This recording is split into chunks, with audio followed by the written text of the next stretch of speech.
Assalamualaikum warahmatullahi wabarakatuh. Perkenalkan, nama saya Syifa Nabila Aulia, kelas MA 19B7.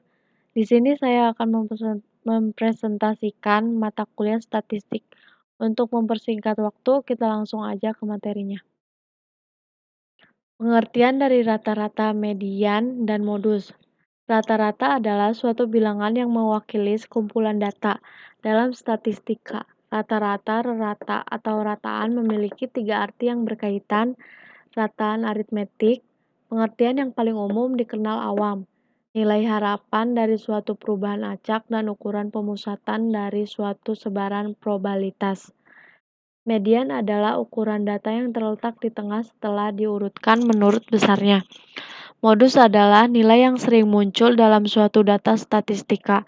Modus juga merupakan nilai mayoritas atau nilai dengan frekuensi paling tinggi. Perhitungan nilai rata-rata tunggal. Nilai rata-rata berbobot, median, modus. Nilai rata-rata tunggal diperoleh dari menjumlahkan semua datum kemudian membagikannya dengan banyak datum. Jumlah data diperoleh dengan menjumlahkan semua nilai yang terdapat pada data. Nilai rata-rata berbobot.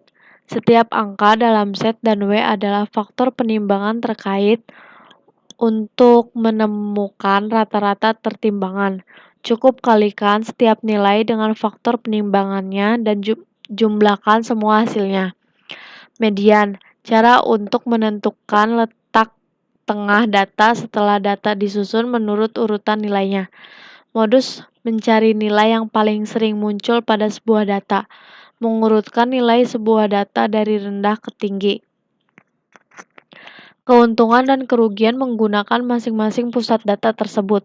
Sistem data terpusat merupakan kebalikan dari sebuah sistem basis data terdistribusi, di mana dalam sebuah sistem basis data terpusat, sebuah server yang menyediakan informasi di dalam basis data hanya terdiri dari satu server saja, sebagai pusat dan juga sebagai komputer induk bagi seluruh sistem dan juga jaringan yang ada.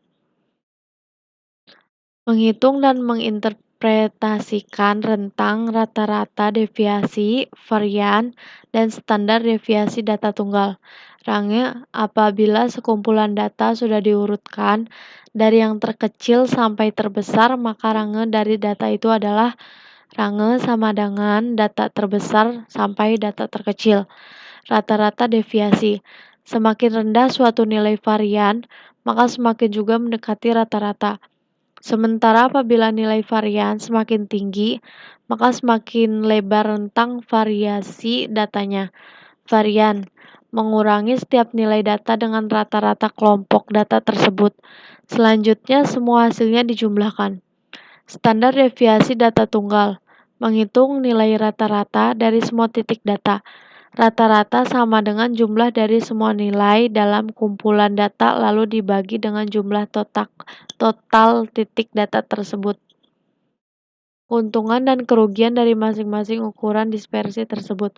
Menguraikan cahaya menjadi warna-warna spektralnya, indeks cahaya mana yang dapat diuraikan menjadi komponen-komponennya. Sekian presentasi saya, mohon maaf bila ada kesalahan. Wassalamualaikum warahmatullahi wabarakatuh.